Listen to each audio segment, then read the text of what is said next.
Evangelho segundo Mateus, capítulo 16.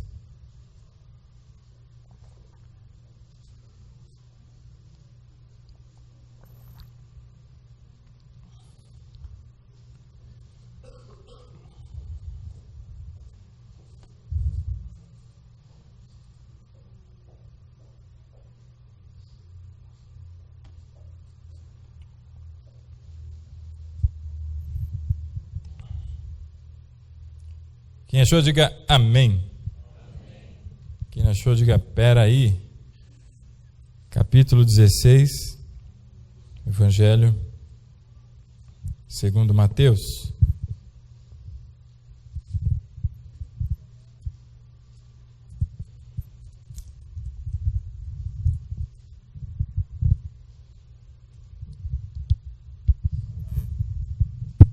Nós vamos ver a partir do verso 18. Assim diz a palavra do Senhor. E digo-te ainda que tu és Pedro, e sobre esta pedra edificarei a minha igreja, e as portas do inferno não prevalecerão contra ela. Vamos ler a partir do verso 13. A palavra diz: tendo chegado às regiões da Cesareia de Filipe, Jesus perguntou aos discípulos: quem os homens dizem ser o Filho do Homem? E eles responderam: alguns dizem que é João Batista, outros Elias, outros Jeremias, ou algum dos profetas. E Jesus lhes perguntou: mas vós, quem dizeis que eu sou? Respondendo, Simão Pedro disse: tu és o Cristo, o Filho do Deus vivo.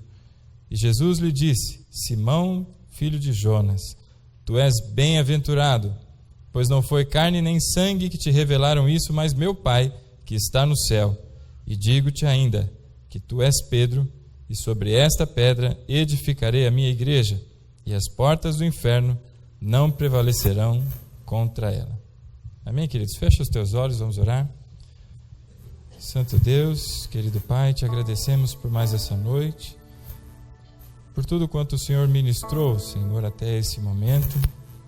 Que o Senhor nos guarde em tua graça, que através da tua misericórdia, Pai, possamos, Deus, ter esclarecimento acerca da tua palavra, que o Senhor nos alimente nessa noite, que o Senhor nos direcione, perdoe as nossas falhas, Deus, que têm sido muitas, que o Senhor lave as nossas vestes, porque dependemos, Pai, do Senhor para tudo, e que nessa noite, para a honra e glória do Senhor, a tua palavra fale conosco, no mais íntimo do nosso ser, e promova mudança, Pai. É o que nós te pedimos, e também te agradecemos, Pai. Em nome de Jesus, amém. Amém, irmãos? Glória a Deus. Essa palavra que nós lemos aqui fala sobre o momento em que Pedro recebe de Deus uma inspiração e fala essas palavras tão preciosas e profundas de que Cristo é Filho do Deus vivo. E Jesus diz para ele no verso 18, não é? E digo-te ainda que tu és Pedro, e sobre esta pedra edificarei a minha igreja, e as portas do inferno não prevalecerão contra ela. Esse versículo 18, essa palavra que Jesus aqui coloca diante de Pedro e de aqueles que estavam com ele, fala sobre algo de muito precioso e importante para todos nós que somos filhos de Deus. Para aqueles que são nascidos de novo, que têm uma nova vida em Cristo, aqueles que estão em Cristo, portanto, têm algo de precioso e especial nessa palavra que disse Jesus aqui. Pensa comigo, nós estamos em guerra. Amém? A nossa guerra, segundo a Bíblia, não é contra carne, nem contra sangue, mas ela é batalhada, ela é militada no reino espiritual. E essa passagem aqui do versículo 18, capítulo 16 do Evangelho segundo Mateus, fala para todos nós algo acerca do posicionamento ou de uma posição que Deus colocou à sua igreja. Fala sobre uma posição. Eu não sei quantos aqui já jogaram paintball alguma vez na vida. Quem jogou paintball, levanta a mão aí. Quem sabe o que é paintball? Paintball, meu irmão, é um joguinho que se brinca com armas de verdade, só que com balas de tinta. A bala ela é recheada de tinta e quando ela acerta alguém, ela estoura e mancha de tinta. Isso significa que aquela pessoa foi atingida, então ela sai do jogo, ela morreu para o jogo. Isso é um jogo de paintball. No jogo de paintball, pelo menos na época que eu joguei, há muito tempo atrás, era mais ou menos assim, eu não sei se hoje está diferente. Mas eram 2 times, como se fossem 2 exércitos, portanto, e eles ficavam num espaço confinado. Imagina que esse aqui é o espaço, só que muito maior, né? O time A, ou o exército A, fica nesse canto aqui. O time B, o exército B, fica lá no oposto, lá do outro lado, lá perto da porta. E cada time tem uma bandeira. Essa bandeira significa o prêmio, o alvo do inimigo. Então imagina que aqui esse papel é a bandeira. Ela está aqui e lá do outro lado existe uma outra bandeira. No que consiste o jogo? O exército A precisa invadir o campo do exército B, alcançar a bandeira, capturar a bandeira e voltar para o seu campo. Isso tudo, quem faz primeiro, quem executa primeiro essa missão é o que ganha o jogo de paintball. Tem mais regra aí, mas não importa. O que interessa é isso. E no jogo de paintball funciona mais ou menos assim. Existem grupos, né? Esses exércitos eles são formados por mais de uma pessoa, evidente. Não é o exército de um homem só. Então, nessa formação, os grupos se organizam de modo em que ficam pessoas na defesa, pessoas que cobrem aqueles que vão atacar e aqueles que vão atacar. Então, à medida em que o jogo vai acontecendo, um ou outro vai tomando um tiro, e aí se manchou a roupa, o juiz, opa, morreu, sai, aí o cara sai, e o grupo vai ficando cada vez menor até que finalmente alguém consegue o seu objetivo. Bom, vamos tirar agora o lado do entretenimento e vamos para o lado espiritual. Mais ou menos o que acontece no reino espiritual é algo dessa natureza. E assim como eu comentei que existem aqueles que ficam na defesa, outros que atacam e aqueles que fazem a cobertura para aqueles que atacam, o que Cristo fala para mim e para você nessa passagem do versículo 18 é sobre um posicionamento da igreja em meio a uma guerra. E essa guerra está sendo travada exatamente agora, estava antes de você vir para a igreja, estava quando você acordou no dia de ontem e em dias anteriores. E ela continuará acontecendo até o dia que estejamos com Cristo finalmente na sua glória, lá naquele lugar maravilhoso onde, segundo a Bíblia, não há choro, não há ranger de dentes, não há dor, não há lamento. Mas estamos em guerra e há uma necessidade de posicionamento. Pois bem, para que a gente fale sobre esse posicionamento que Jesus menciona aqui no versículo 18, é preciso que a gente entenda o que foi necessário acontecer para que finalmente houvesse condições da igreja se posicionar. Os irmãos entenderam? Eu vou de novo. Antes de falar do nosso posicionamento, é importante que você e eu entendamos o que foi feito para que estivéssemos aqui e em condições de nos posicionar. Amém? No capítulo 6 do Evangelho segundo João, você não precisa abrir não, Jesus tem uma conversa que ela não é bem recebida pelas pessoas. Nessa conversa, Jesus ele afirma o seguinte: eu sou o pão que desceu do céu. Ninguém vem ao Pai, ou aliás, ninguém vem a mim se o Pai não o trouxer. E as pessoas que estavam em volta olharam e disseram: mas espera lá, esse aí não é o filho da Maria? Rapaz, esse aí é o filho da Maria, meu. Filho da Maria ali, a gente conhece ele, sabe quem é ele, e ele está falando agora que ele desceu do céu. E aí Jesus começa um diálogo que não é bem recebido e ele faz referência a alguns elementos importantes para a nossa compreensão. E é o que hoje nós vamos meditar nessa noite. Por isso eu peço a você bastante atenção para que você compreenda em profundidade o que Cristo tem para mim e para você nessa noite. Por isso eu vou te fazer um pedido, né? Teu celular aí, bota ele num jeito que você não vai olhar para ele nos próximos 5 horas. Põe ele quietinho aí, né? A pessoa que está do seu lado aí dá um cutucão e fala para ela: fica quieta, não me incomode, né? E se der sono, meu irmão, dá uma mexida aí, levanta, né? Mexe, faz... É pó de chinelo ou pé de chinelo que chama aquele negócio? Polichinelo? É polichinelo. Faz polichinelo aí, faz alguma coisa, mas não seja roubado nessa noite. Amém? Então, se alguém não resistir à tentação de conversar, quem estiver do lado, dá um cutucão e fala, fica quieto em nome de Jesus. Amém? Muito bem, meus irmãos. Quando Jesus diz que ele é o pão que desceu do céu, Jesus faz uma referência direta ao maná.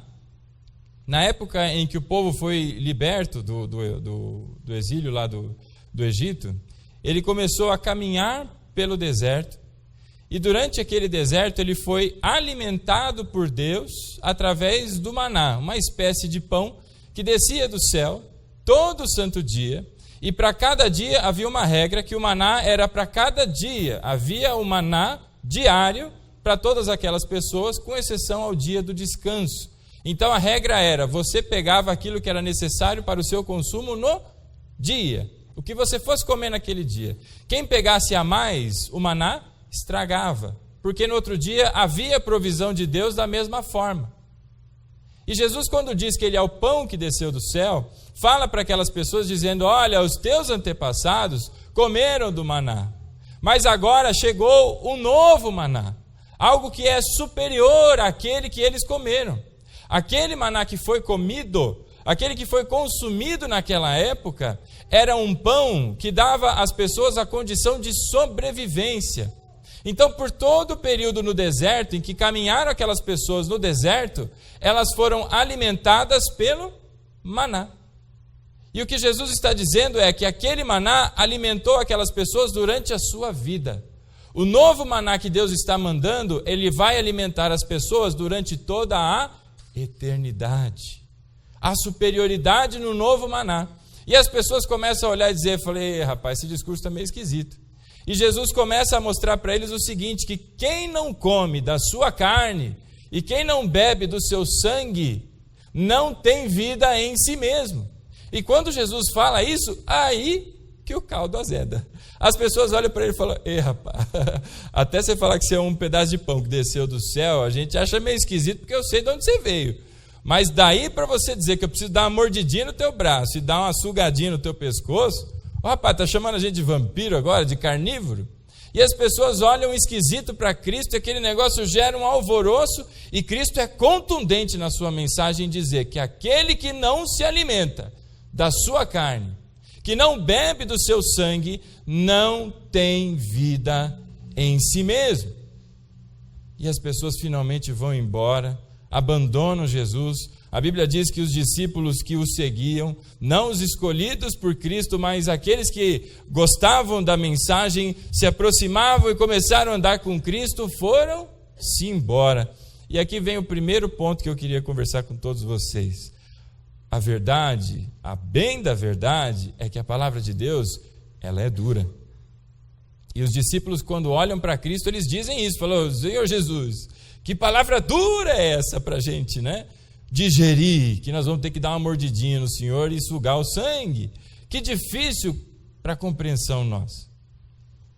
E aí Jesus olha para eles e diz, e aí? A turma toda foi embora. A debandada foi geral, meus irmãos. As pessoas foram embora mesmo. Literalmente, é como se estivéssemos todos aqui, todos nós, Cristo começou a falar, ficou 3, 4 e o resto foi todo mundo embora.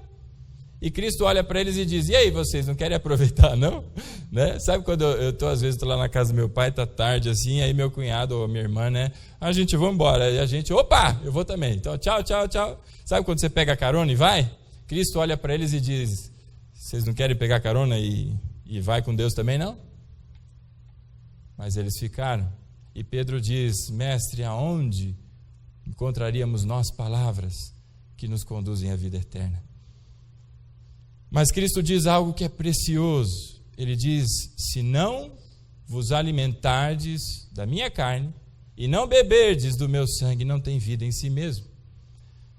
Ponto número 1, queridos, que nós precisamos ter fixo na nossa mente. Tudo, absolutamente tudo, é fruto da morte e ressurreição de Cristo. Amém? A tua existência, o ar que você respira, os teus avós, os teus tataravós, o primeiro Adão, até chegar o dia de hoje, esse mundo que nós conhecemos, aquele cachorrinho que está do lado da esquina ali, aquelas pessoas que passam no carro, gente que a gente nunca viu na vida, animais que a gente nem sabe que existe, tipo de vida que o homem ainda nem conheceu, tudo isso só existe por causa da morte e ressurreição de Cristo Jesus. Portanto, meu irmão, a igreja, ela é fruto da morte e ressurreição de Cristo. E quando eu falo igreja, existem formas de se compreender igreja. Entenda o que eu quero dizer. Igreja, existe o corpo místico de Cristo. Quando se fala corpo místico de Cristo, se fala de todos nós que estamos aqui, a igreja que acontece naquela rua ali, a igreja de cima, lá no Japão, na Coreia, no mundo inteiro, os que já foram e os que virão. Isso tudo somado é a composição do chamado corpo místico de Cristo. É a família de Cristo. Existe uma outra forma de se dizer igreja, comunidade, instituição como essa aqui, por exemplo. E existe uma terceira forma de se chamar igreja, eu e você, representantes do reino. Então, meu amado, a igreja, você e eu, o corpo místico, todas as manifestações que a palavra eclesia, que é traduzida por igreja, se refere, é fruto da morte e ressurreição de Jesus. Diga assim comigo: eu sou fruto da morte e ressurreição de Cristo. Guarda isso para você, irmão. Você é fruto de uma obra de morte e ressurreição de Cristo. Amém? Isso quer dizer o seguinte, meu irmão, que todas as coisas só foram possíveis porque um dia Cristo resolveu deixar a sua glória para vir a este lugar, e vindo a este lugar ele veio com um objetivo: passar pela cruz do Calvário. E na cruz, lá na cruz, tão somente na cruz, se consuma toda a obra que nós chamamos de salvação, e salvação de tudo, meu irmão, do cosmos todo. E depois vem a ressurreição. Tudo isso só é possível porque lá atrás, Cristo, antes que qualquer coisa existisse, se entregou por mim e por você. Uma senhora uma vez perguntou para um pastor e disse o seguinte: ô pastor, pegadinha, né? Sabe aquelas perguntas capciosas, né, de quem não tem o que fazer? E ela não era cristã. Ela virou para esse pastor e disse, o duro é que ela pegou um pastor casca grossa, né? E virou para ele e falou: escuta aqui, ô pastor. E a pergunta foi boa. Você não está dizendo que a palavra de Deus, aí, a Bíblia que você carrega, afirma que Deus é santo? E ele disse: sim, a palavra de Deus diz que Deus é santo. Ela falou: então como é que você me explica, você e toda essa turma dita cristã, vivas e sobrevivendo, sendo carregadas num Deus que é santo, sendo que você e todas as pessoas são impuras, não perfeitas, não capazes de conviver ou coabitar com Deus? Como é que você me explica? E aí ele disse para ela, falou: olha, muito boa pergunta, mas acontece o seguinte, querida, você já viu gente que já passou por transplante? Ela falou: claro que sim. Qual é a taxa de, quando dá certo, né? A taxa de dar certo de rejeição ou não rejeição? É que você já antecipou também, né, meu? Dá licença, velho. O cara já sabe do bagulho e fica antecipando. Qual é a taxa de rejeição, já que ele antecipou, desse negócio? Ela falou: é altíssima, muito alta. A taxa de rejeição é muito alta.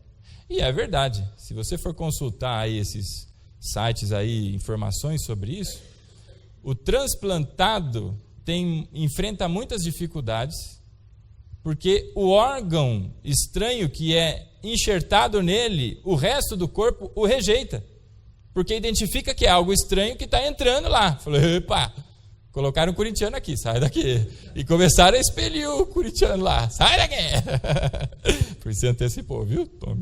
E sai daqui. Mas existem organismos que não rejeitam e convivem naturalmente. Mas a taxa de rejeição é infinitamente maior do que a da não rejeição. E ele fez essa pergunta para ela: quer dizer então que porque todas as pessoas, ou na sua maioria, há rejeição, o transplante nunca mais devia ser feito? Ela falou: lógico que não. Aí ele falou: então, pois bem, como é que funciona para quem passa pelo transplante e tenta evitar a rejeição? Uai, tem remédio. As pessoas tomam remédio e o corpo começa a aceitar esse corpo estranho dentro dele. E ele virou para ela e falou: pois é, querida, é exatamente isso que o sangue de Cristo faz em mim e em todas as pessoas que creem nele. Através do sangue de Cristo, que é o nosso remédio, faz com que nós tenhamos condições de conviver dentro de Deus, que é santo. Algo que é impuro, algo que é imperfeito, convive dentro do organismo chamado Deus, porque há um remédio, há um sangue que o cobre e o protege para que não haja rejeição, mas há aceitação, não por você e não por mim, mas pelo sangue de Cristo que é sobre mim e sobre você. Portanto, meu amado, a igreja ela é fruto de uma obra de morte e ressurreição. Não fosse a morte de Cristo, não fosse a ressurreição, não haveria mundo. Porque o mundo foi criado e precisava ser primeiro criado, depois mantido e depois redimido. Para que ele fosse criado, mantido e redimido, deveria haver cruz. Então, antes que Cristo dissesse, ou que Deus, o Pai, o Filho e o Espírito Santo dissessem, haja luz, a primeira frase que foi dita foi, haja cruz. E a partir do momento em que Cristo tomou essa decisão de ser o redentor da obra de criação que o Senhor haveria de fazer, o mundo então foi criado. E finalmente nós conhecemos Gênesis capítulo 1, versículo 1. Portanto, meu amado, todas as coisas dependem de algo chamado morte e ressurreição. Aquele pastor que estava conversando com aquela senhora, disse para ela, falou, inclusive, minha senhora, o sangue de Cristo sustenta toda a humanidade.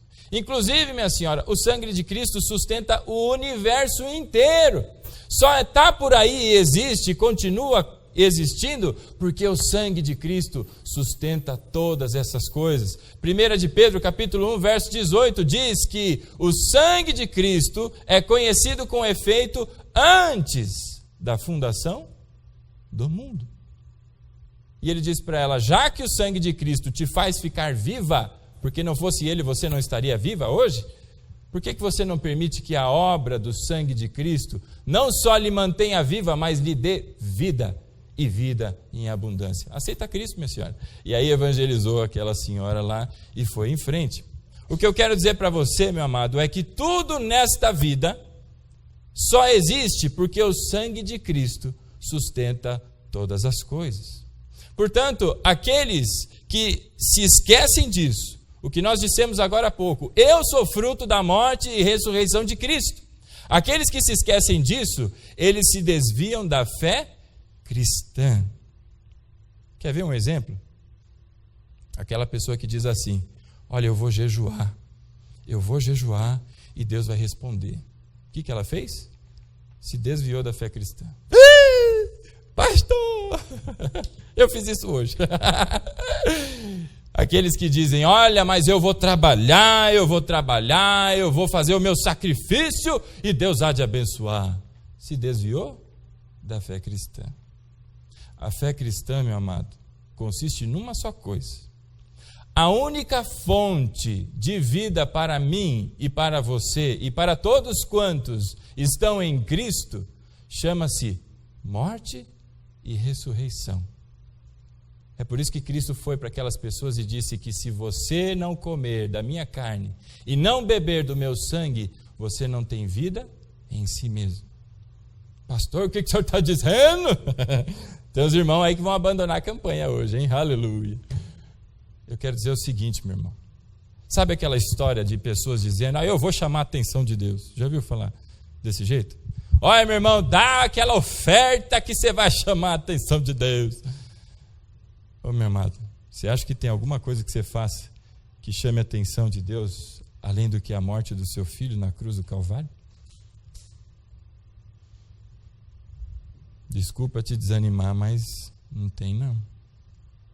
Quando Cristo olha para você, Ele não está te vendo, mas Ele está vendo aquele remédio que lhe permite conviver com Ele, chamado sangue de Cristo. E quando Ele vê o sangue nos umbrais das tuas portas, o sangue do Cordeiro nos umbrais das tuas portas, o anjo da morte não entra na tua casa. E não entra por tua causa?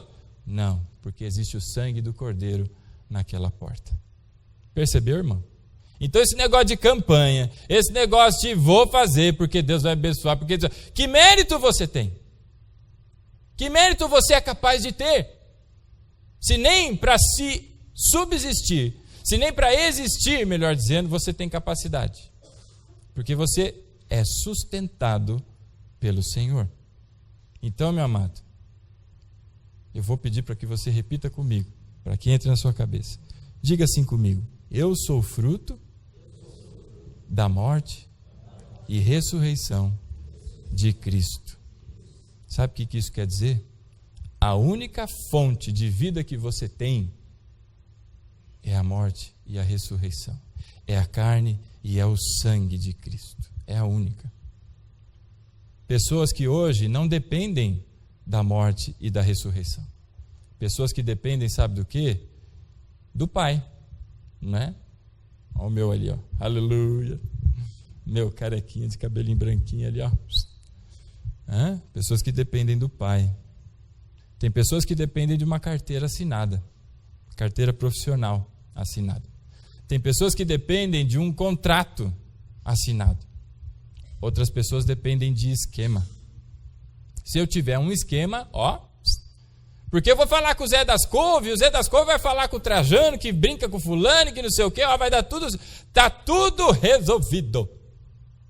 Deixa eu te dizer uma coisa, um dia, se esse dia já não chegou, qualquer uma dessas coisas que eu falei para você vai falhar. Vai falhar. E aí sabe o que vai acontecer? Você vai ficar com a cara de tacho desse tamanho. Aí você vai olhar e falar: ô Senhor, não aconteceu. Não deu. Aonde você depositou a tua fé? Em homens, querido? Como diriam os carioca, é mané. Mané. Quem deposita a fé em homem é mané. Quem deposita a fé em coisas corruptíveis está perdendo o seu tempo.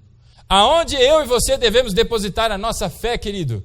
Na morte e ressurreição de Cristo, porque não fosse ela acontecer, eu e você não estaríamos aqui. Você não teria trabalho, você não teria roupas para se vestir, você não teria cabelo para pentear, meu irmão. E já pensou as mulheres sem cabelo para pentear? Que seria da mulher sem essa juba? Mas não fosse a morte e a ressurreição de Cristo, nada do que se conhece existiria. Então foi necessário que, antes de tudo, Cristo se entregasse para mim, por mim e por você, para que então o mundo fosse criado, e finalmente, quando chegasse a hora, no nosso tempo, no Cronos, Cristo viesse e fizesse a obra naquela cruz do Calvário. Então, meu irmão, lembre-se hoje e para todo sempre. Às vezes alguém pode dizer: ai, pastor, amém, viu? Eu recebo. É assim mesmo na minha vida. Mas no dia a dia, meu irmão, você está ali, ó, precisando às vezes passar por uma experiência com Deus, para ver o seguinte, que não é na força do teu braço, querido, que você se sustenta. E eu posso dizer isso de peito aberto, porque eu estou passando exatamente por uma experiência como essa. Isso não é algo que é gostoso de se dizer, mas faz mais ou menos 2 semanas e meia, eu fui desligado da empresa que eu trabalhava. E aí, quando isso aconteceu comigo, eu pensei comigo: Senhor da glória! Os poucos cabelos que eu tinha, quase que eu arranquei todos. E pensei comigo: e agora? Eu tenho filho para criar, eu tenho mulher para cuidar, eu tenho casa para manter, tenho isso, tenho aquilo, tenho aquilo. O que eu vou fazer da minha vida? Meu irmão, enquanto aquele homem falava comigo para dizer que estava ali, ó, minha história naquele lugar tinha acabado, e que minha cabeça estava em conflito, com vários pensamentos, e agora, e a saúde da minha esposa, e não sei o quê, e aqueles monte de trem no meu coração, e eu não consigo te explicar. Não tenho como te explicar. Havia uma paz muito grande. Toda vez que eu tive paz no meu coração, eu estava em paz integralmente. Paz na cabeça e paz no coração. Aquele dia, eu estava em conflito, meu irmão. e Deus me deu uma experiência nova. E que eu estou vivendo até hoje. Deus me deu uma experiência nova. Então é muito fácil, meu irmão, virar e dizer, falando, não, é isso mesmo, eu confio em Deus, eu pensei o quê? Só que na hora que acontece com você, que você tem que praticar, negão, aí que o negócio torce o rabico ali, né? Já viu o rabinho de porco, né? Que parece uma molinha, dá uma torcidinha. E no primeiro dia foi um negócio, e agora? E entre aquele conflito de pensamentos e sentimentos e não sei o quê, eu escutava lá no fundo a voz de Deus dizendo para mim, fique em paz. Porque não é o teu emprego, não é o teu salário, mas é a minha morte e a minha ressurreição. É o meu sangue que sustenta todas as coisas. Eu não sei como, meu irmão, não sei como é que vai ser. Não sei que fim que Deus vai fazer com tudo isso. Mas a minha fé não está em outra coisa a não ser no Senhor da minha vida, o Senhor da minha salvação. Só que às vezes eu e você, meu irmão, a gente fica preso a certas coisas. A gente fica nessa esperança de porque eu tenho um trabalho, eu consigo fazer planos para o futuro. Meu irmão, com trabalho eu sei trabalho. Você é projeto de Deus, meu irmão. E tem plano de Deus sonhado para você, não é o seu. O seu é desse tamanho. O do Pai é maior e muito maior. E você acha que o fato de um homem dizer alguma coisa, dar um diagnóstico, decretar alguma coisa, algo da parte de Deus muda? A última palavra vem do Pai. Eu não sei como, mas eu vou subir aqui. Até brinquei com a minha esposa. Nós vamos cantar o hino da vitória. Falei igual os mano Penteca, né? Nós vamos cantar o hino da vitória. Porque Deus é comigo e é com você, meu amado. A nossa fé não está em outra coisa, a não ser na morte e na ressurreição. O sangue de Cristo que foi derramado naquele lugar gerou vida, e todo tipo de vida. Não só a minha e a sua. Você já viu o cachorrinho, o cavalinho, todas as... Só nasceu vida desse jeito porque Cristo se entregou por mim e por você. Portanto, meu irmão, ponto elementar da fé cristã.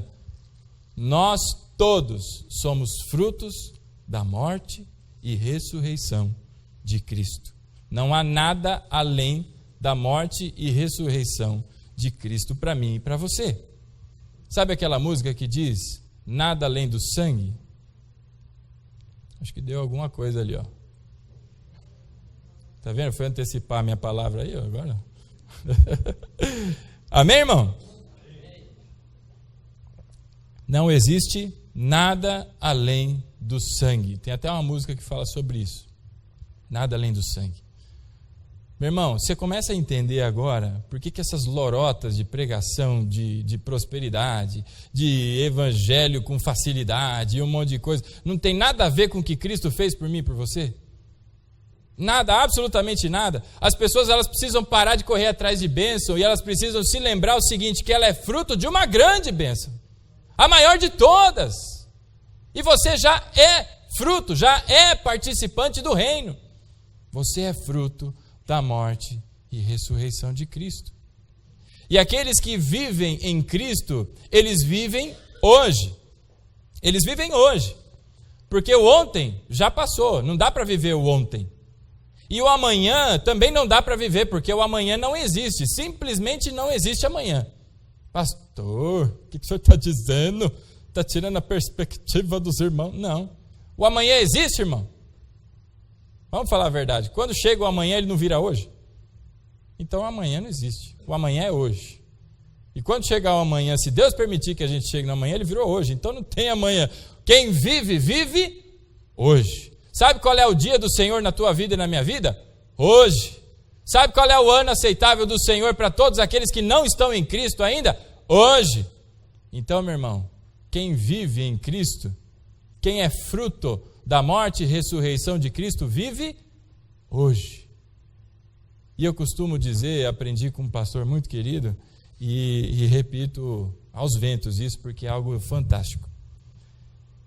Quem não tem tempo, ou aliás, quem vive o hoje, não tem perspectiva do amanhã. E confundi tua cabeça? Eu vou falar de novo. Quem é que sabe onde estará amanhã? Você sabe aonde você pensa ou deseja estar, certo? Um deseja estar na oficina, outro deseja estar levando as crianças na escola, outro deseja estar no trabalho, lá no consultório do advogado, não sei o que, tal, não sei o que, na piscina. Oh, glória! Amanhã é assim, cada um tem um plano, certo? Aleluia! Mas se o plano vai acontecer ou não, como diz Tiago, se Deus quiser, eu estarei lá, porque eu não sei. O amanhã pertence a Deus. Então eu não tenho tempo, porque eu não sei quanto tempo eu tenho. David, me responda francamente, quantos anos você vai viver? Quanto você já viveu, você sabe, né? Eu espero. O David está cabeludo hoje, viu? Eu vou fazer uma reclamação, Ana, ele precisa cortar esse cabelo, está muito grande, né? Ele sabe quanto ele já viveu até aqui. Mas nenhum de nós sabemos quantos anos viveremos daqui para frente. Se a gente não sabe quantos anos a gente tem para frente, a gente não tem tempo nenhum. E se a gente não tem tempo nenhum, o que é que a gente tem então? Temos o agora. É isso aí. Se eu vou viver o próximo minuto ou não, pela misericórdia de Deus, é Ele quem sabe. E se eu só tenho o agora, eu tenho algumas coisas importantes para eu me preocupar. Primeira delas, né? E é muito triste porque geralmente é em funeral que a gente se lembra dessas coisas, né? Eu fui uma vez no funeral, fui convidado ali a fazer o funeral de uma moça de 24 anos, né? E todo mundo triste ali, aquela coisa, né? Poxa, tinha a vida inteira pela frente e tudo mais. E eu me lembrei de um testemunho de um pastor que foi fazer o funeral de uma criança de acho que 7 ou 8 anos. Que triste. E naquele funeral, algumas palavras importantes ele disse. Ele falou: queridos, não vamos ficar pensando, poxa vida, por que interrompeu a vida tão cedo? Né? Ficar questionando a Deus ou ficar bravo com Deus. Mas vamos inverter aqui a ótica do negócio para a ótica certa. Vamos agradecer a Deus. Porque por 7 ou 8 anos, eu não lembro quantos anos tinha a criança, Deus nos deu a graça de conviver com essa pessoa. E eu pude ministrar isso aquele dia. Que por 20 e tantos anos, Deus deu a graça de que convivêssemos com aquela moça. Ela teve a sua família, teve o noivo que quase alcançaram aí o casamento, tantas coisas, tantos sonhos, é verdade. Mas até ali ela viveu e viveu muito bem. Foi abençoada até ali. E nós também fomos, porque tivemos a graça de conviver com ela. Então quem tem muito tempo, aliás, quem tem pouco tempo, como nós agora acabamos de ver, nós só temos o agora. E a gente não precisa chegar no funeral para perceber isso. A gente pode perceber isso agora. Então, o que a gente tem que fazer quando a gente percebe que a gente não tem muito tempo? Dá valor às coisas que de fato têm valor, querido. A tua família, a tua vida espiritual, as questões importantes que às vezes você deixa de lado para correr atrás de coisa fútil. Como diz a palavra de Deus, correr atrás do vento. Percebe? E se nós só temos o hoje, a gente precisa prestar atenção sobre algo que é o nosso posicionamento. O que é que nós estamos fazendo? Porque Cristo fez uma obra tremenda da qual nós todos e tudo que existe, inclusive essas cadeiras, o carro e todo o resto, é fruto da morte e ressurreição de Cristo. Nós temos que nos posicionar. E aí agora chegamos finalmente ao lugar em que começamos. Capítulo 16 do Evangelho segundo Mateus, verso 18, que diz: e digo-te que tu és Pedro, e sobre esta pedra edificarei a minha igreja, e as portas do inferno não prevalecerão contra ela. Meu irmão, nós só temos o hoje, e nós somos fruto da morte e ressurreição de Cristo. Entendemos que não é o homem que dita as regras da nossa vida, mas somos nós, em Cristo, que avançamos na nossa vida. Portanto, é necessário que a gente se posicione. E como Deus coloca a sua igreja? Ao contrário de que muita gente pensa, meu irmão, esse texto aqui é matador, para o contrário de que muita gente pensa. Muita gente diz o seguinte: olha, eu fui atacado hoje, o diabo me atacou hoje, ou coisas assim. O que diz o texto bíblico? O texto diz que as portas do inferno não prevalecerão contra a igreja.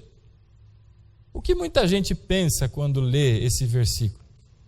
Pensa o seguinte: que nós vamos fechar essas portas aqui e o diabo não vai entrar. Vai entrar, vai ficar lá de fora. E os demônios não vão entrar não, porque não prevalecerão contra essas portas. Meu irmão, está errado. Se você um dia pensou assim ou pensa assim, está errado. E assim, muito errado, meu. Você olhou para a esquerda e Deus mandou você olhar para a direita, só isso.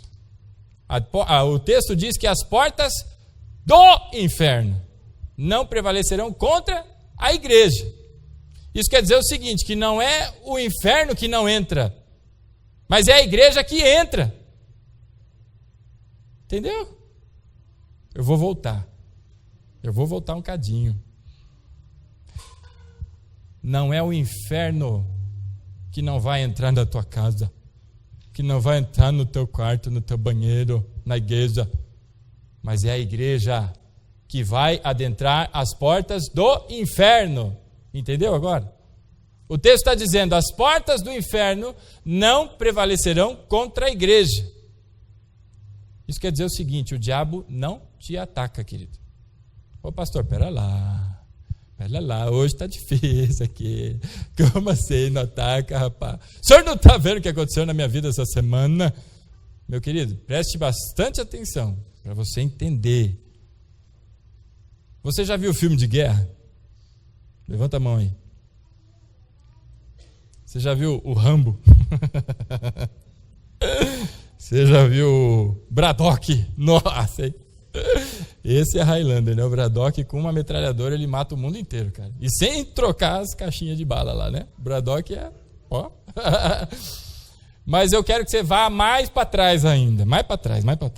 Você já viu aquele filme A Cruzada? Já assistiu? Poucos agora, né? A Cruzada fala de um período em que a igreja tinha investidas contra os islâmicos para recuperar Jerusalém. Então, ora Jerusalém estava com a igreja cristã, os católicos, ora estava com os islâmicos, ora... E era aquela guerra, vai e vem. Beleza. Naquela época, ou na era medieval, se a gente pensar que como o texto foi escrito, naquela idade não se tinham armas de fogo. As pessoas davam umas brigadas com o que lá? Com as espadas, certo?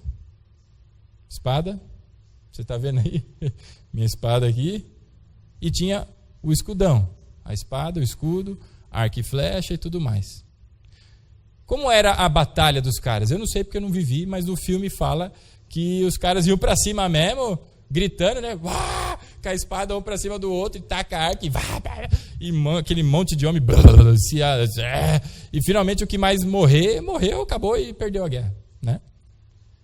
Por um acaso, em algum desses filmes, que não seja daqueles, me fugiu o nome dos caras, mas não importa, por um acaso, em algum desses filmes de guerra, seja dos mais novos, ou que fale da era medieval, alguém aqui viu algum soldado com uma porta indo para a guerra? Você já viu? O cara, em vez de catar o escudo, ele catou a porta da casa dele e vai para a guerra lá.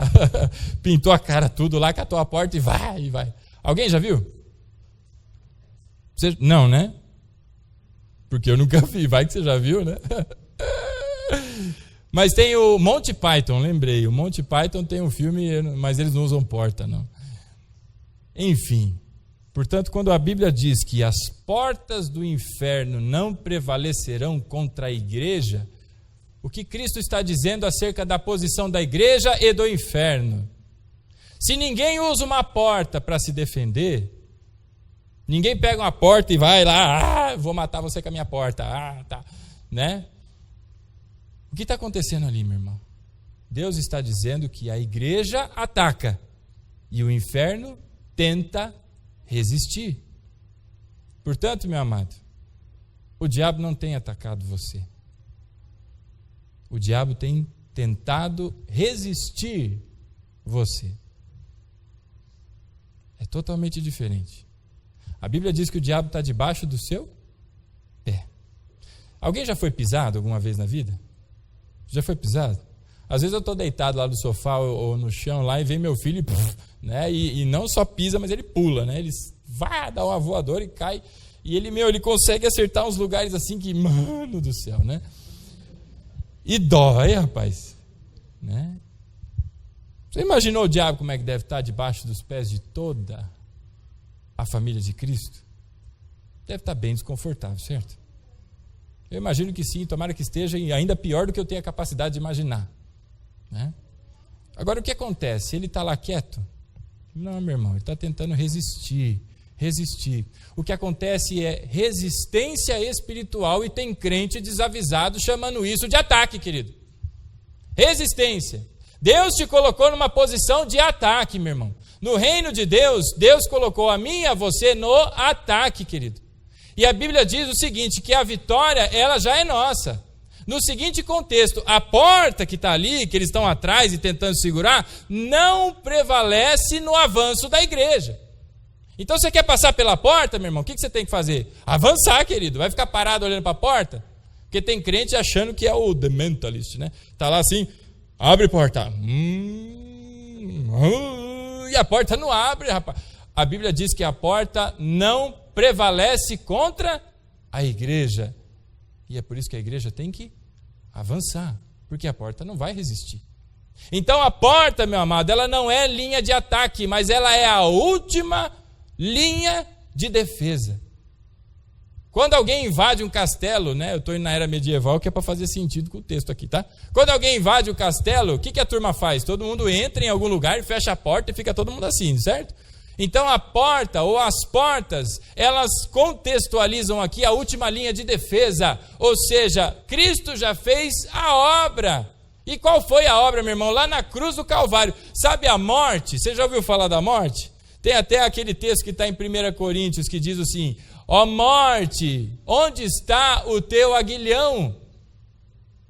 Você está vencida, minha filha, acabou, cadê aí o pecado? O pecado foi vencido, porque o pecado tinha força na lei, mas agora a lei foi extinta, foi consumida na cruz do Calvário, ela foi completa na cruz, e agora nós vivemos na era da graça. Então a morte, meu amado, morreu. Para mim e para você, a morte morreu. Naquele domingo, foi a morte da morte. Naquele domingo em que Cristo saiu daquele lugar, ressurreto, a morte morreu. Sabia que a morte morreu?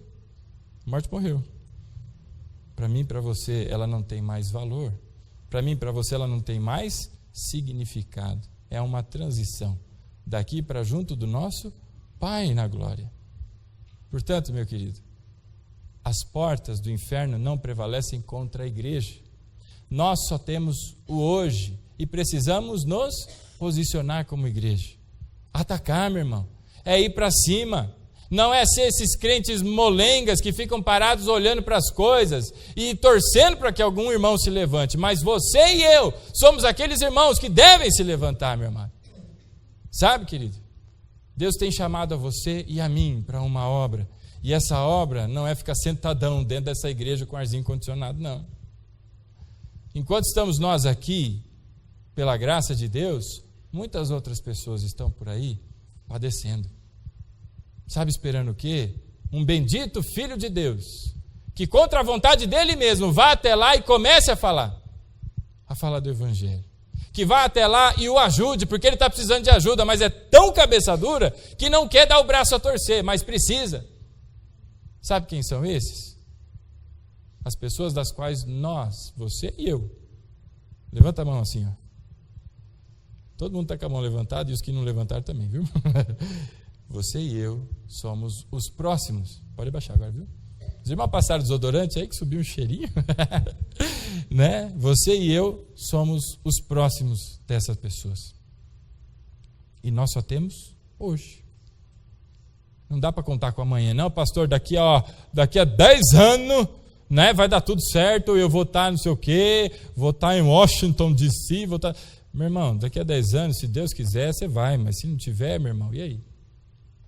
Nós só temos o hoje. E quem tem o hoje precisa se levantar e se posicionar contra o quê, meu irmão? Para atacar o inferno. Atacar. Porque ele vai tentar resistir. Eu sou fruto da ressurreição e da morte de Cristo. E quando eu estou nesta condição, preste atenção, querido. Quando eu estou nesta condição, é exatamente o que a Bíblia diz, que sujeitai-vos a Deus. E o que acontece? E o diabo fugirá de vós. Sujeitai-vos a Deus. Como é que se sujeita a Deus? É estando num lugar chamado centro da vontade de Deus. Sabe o que é o centro da vontade de Deus, meu amado? Sabe o que é? Tem gente que fica especulando, né? Imagina o seguinte, a vontade é uma grande pelota, uma grande pelotona, e existem as áreas periféricas da pelotona, ele vai chegando no centro, achei aqui é o centro da vontade de Deus. Então Deus não quer que eu seja corintiano, Deus não quer que eu coma, fala alguma coisa aí, mulherada, que não pode, não quer que eu coma não sei o quê, açaí não, tem que comer açaí. E o centro da vontade de Deus que eu coma açaí, achei o centro da vontade de Deus. Não, meu irmão, o centro da vontade de Deus não é um lugar, é um estado. E sabe qual é o estado? Fruto da morte e ressurreição de Cristo. É aquele que se alimenta da carne, é aquele que bebe do sangue. E o que é comer da carne e beber do sangue? Meu irmão, é comunhão, é comunhão. Não é aquela coisa mística que na próxima ceia todo mundo vai, o pedacinho de pão vai virar um bife, né, e o suquinho de uva vai virar sangue, os dentão do vampiro vai descer. Não, meu irmão, não acontece nada com o pão e com o vinho, tá? Com o suco de uva lá, não acontece nada. Não tem misticismo nisso. O centro da vontade de Deus é estar em Cristo. Isso é o centro da vontade de Deus. Portanto, meu amado, eu e você precisamos agora, que estamos no centro da vontade de Deus, fomos transportados pelo sangue, a nova aliança, o novo e vivo caminho. Ninguém vai ao Pai senão por Cristo, e Cristo nos conduziu até lá para fazer uma obra, meu irmão, e avançar contra as portas do inferno. O inferno não tem uma porta só não, querido, são várias. Existe a porta da escuridão espiritual, existe a porta do analfabetismo bíblico, existe a porta da ignorância. Meu irmão, são várias portas da corrupção, das drogas, da pornografia, do adultério e tantas porcarias de portas que tem no inferno, meu irmão. E pessoas que estão sendo aprisionadas lá. Às vezes gente que você conhece, às vezes gente da sua casa, às vezes gente que está aqui hoje. Eu e você fomos chamados por Cristo para nos posicionar e avançar nesse rumo, um único caminho, e avançar contra essa porta. Porque ela não vai prevalecer. Tem gente que tem medo, meu irmão. Você está com medo do inferno, querido? Que isso? Cristo, o Criador de todas as coisas, é contigo e vai à tua frente. Está com medo do quê? Vai avançar em nome de Jesus, meu irmão. Vai levantar essas pernocas aí que você tem aí, e vai dar os seus passos em nome de Cristo. Não é na tua força e não é na minha. Nós vamos colocar a mão e nós vamos impor a mão e Deus vai fazer a obra, não é a minha mão que é poderosa. A turma, bota a mão na minha cabeça aqui, pastor, bota na cabeça do meu filho aqui. Não é a minha mão que é poderosa, meu irmão, e nem a sua, mas é o Espírito Santo que está em mim e em você, que faz a obra, meu irmão, e faz com que a sua igreja, a igreja de Cristo, avance e derrube portas e portas e tantas quantas estiverem na frente, porque as portas do inferno não prevalecem contra a igreja. Você está entendendo, meu amado? Sim ou não? Está todo mundo me olhando com você está com medo do inferno? Fala a verdade. Olha para mim. Está com medo do inferno? Você está com medinho? Querido, deixa eu te dizer uma coisa. O inferno inteiro treme quando ouve alguém que começa a orar, meu irmão. Treme porque sabe que agora vai vir nhaca para o nosso lado. Quando a pessoa começa a caminhar nos caminhos do Senhor, porque agora, não tem mais influência. Isso não quer dizer, meu irmão, que você não vai mais receber convites esquisitos. É claro que vai. E a Bíblia é muito clara para dizer que todos esses convites estranhos provêm de um lugar, do diabo, do inferno, meu irmão.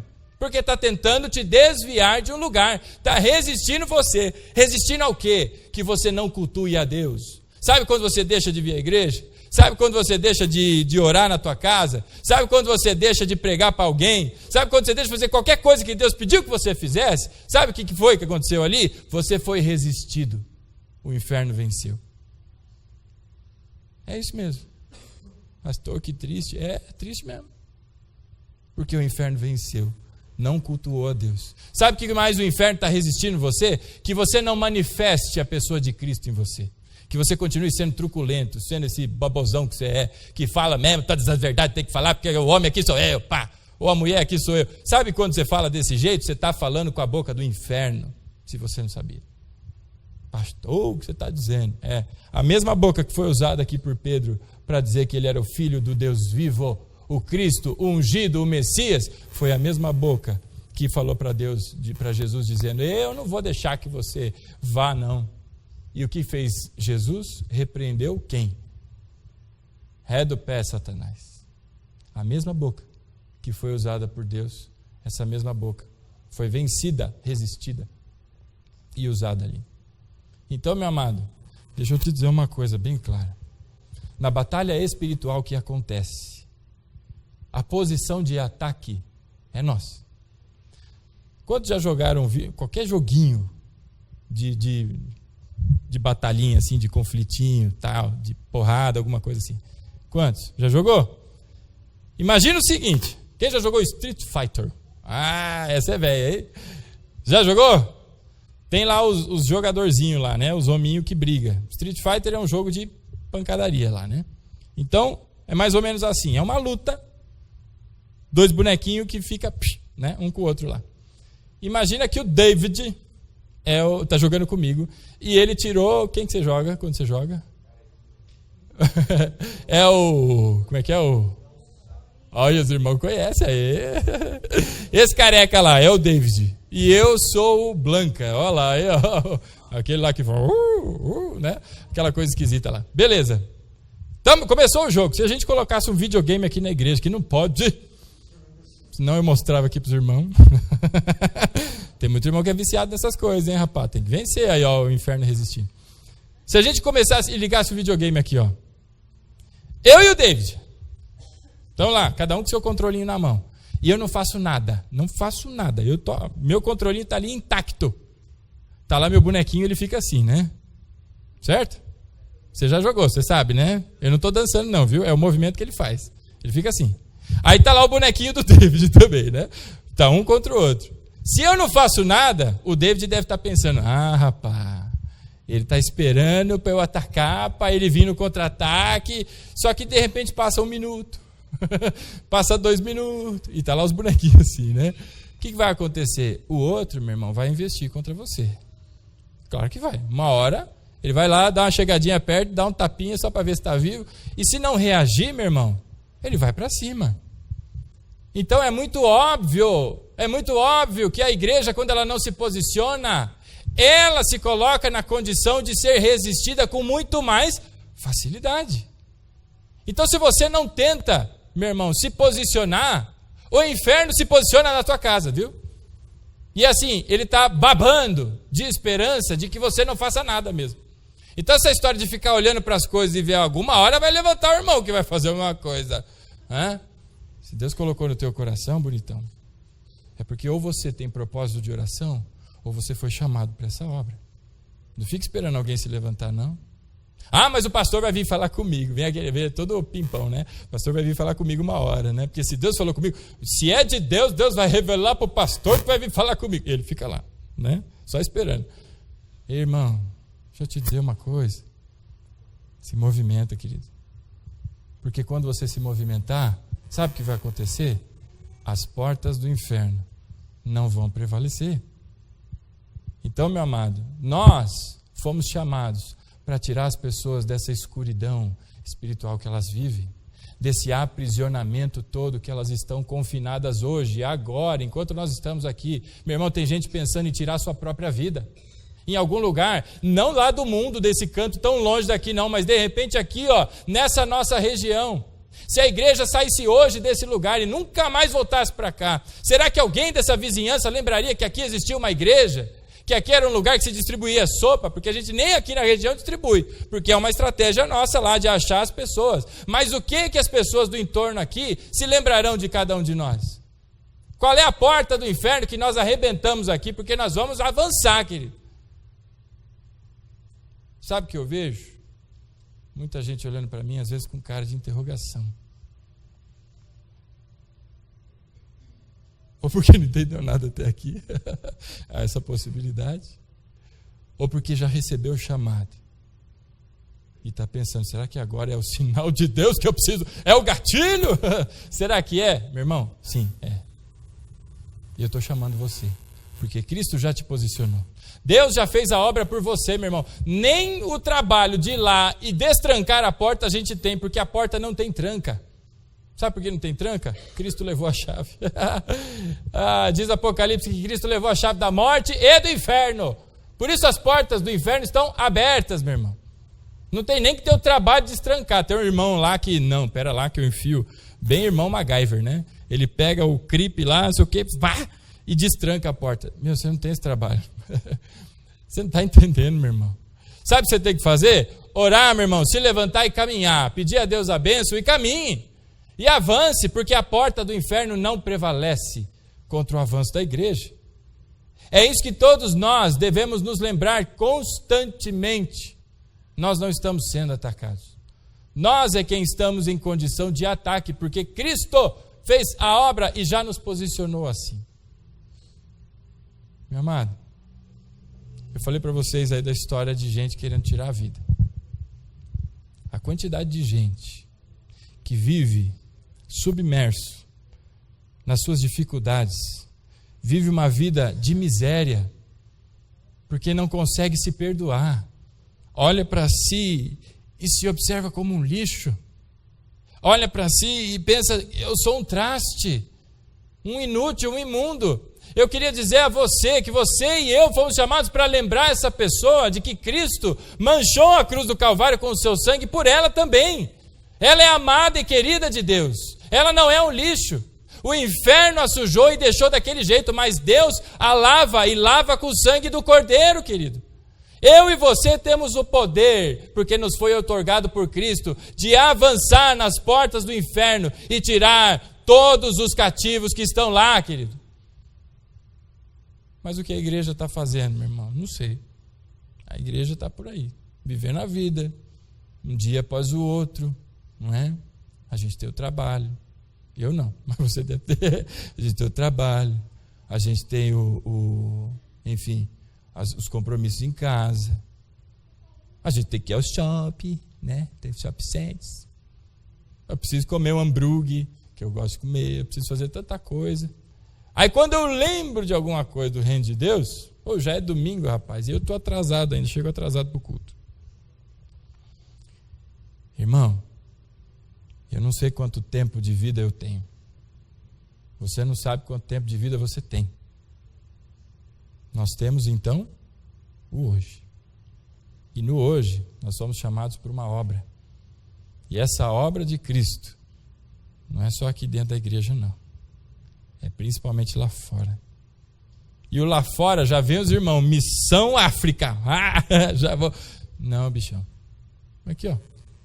Atravessa a rua. Tem missão aqui. O que você e eu estamos fazendo, meu irmão?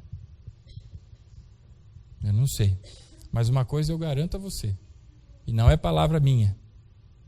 Palavra de Deus. Eu vou ler para você. E as portas do inferno não prevalecerão contra ela, ou seja, a minha igreja edificada por Cristo. Sabe, meu amado, aquele sonho que você tem para trabalhar com casais, aquele sonho que você tem para trabalhar com jovens, aquele sonho que você tem para trabalhar eu sei lá o quê, porque Deus é quem colocou o sonho na tua vida, no teu coração.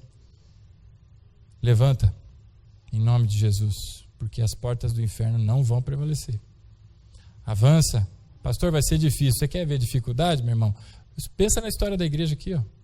Por um ano, ou um pouquinho mais de um ano, essa igreja ela nasceu e ficou num hotel, aqui pertinho, no Best Western lá. Por um ano, As pessoas olhavam e diziam: eita, meio esquisito essa igreja aí. Éramos 7. Né? Tem uma novela que, como é que chamava? Éramos 6? De repente era 6, né? Eu nunca fiz a conta. Mas éramos só nós aí, né? Dos remanescentes aí está aqui a Dil, né? A minha família, e só, porque o seu Pedro faleceu, né?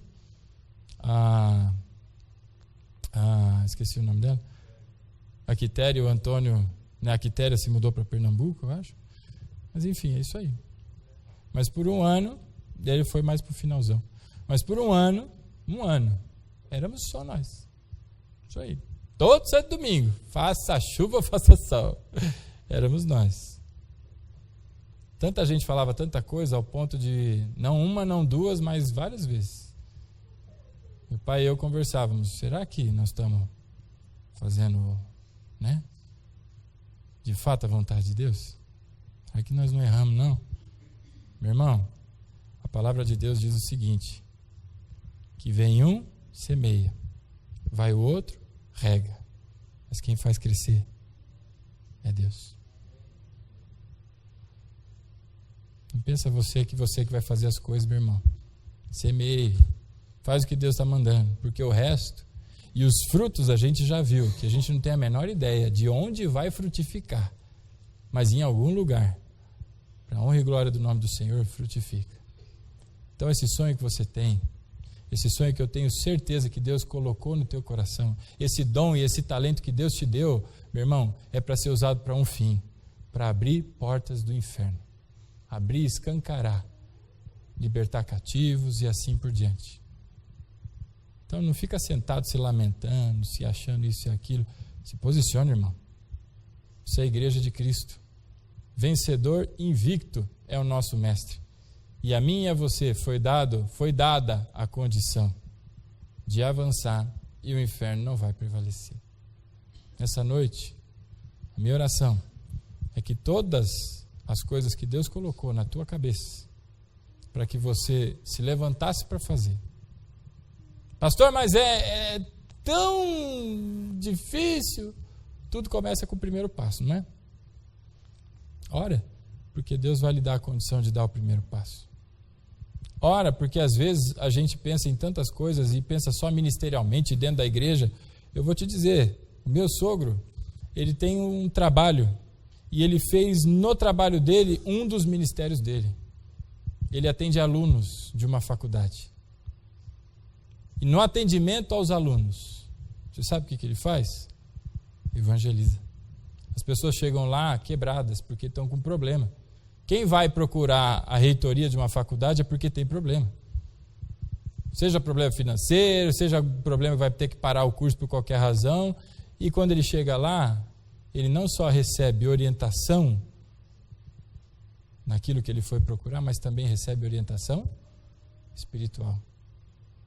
E ele tem vários testemunhos de pessoas que foram transformadas. Onde Deus tem te chamado? Para o quê? Deus tem te chamado. Levanta e anda, irmão, porque as portas do inferno não prevalecerão. Amém? Para encerrar, eu queria que você abrisse comigo a sua Bíblia no livro de Números, capítulo 14.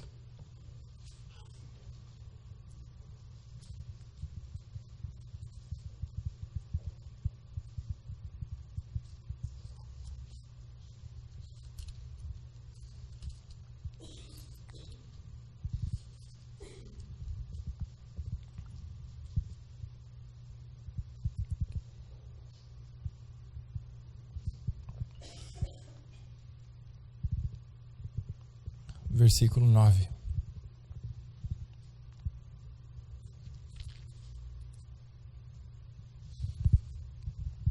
Olha o que disse o Caleb. Apenas não sejais rebeldes contra o Senhor, e não temais o povo dessa terra, pois será comido por nós como pão. Eles estão sem defesa, e o Senhor está conosco. Não os temais. Meu irmão, Está com medo do quê? Não ter mais. Serão como pão, comidos como pão, porque o Senhor está conosco. Porque você e eu somos fruto da morte e ressurreição de Cristo. Nós estamos em Cristo, no centro da vontade de Deus. O inferno não prevalecerá contra mim e contra você. Avance em nome de Jesus. Fica de pé, nós vamos orar.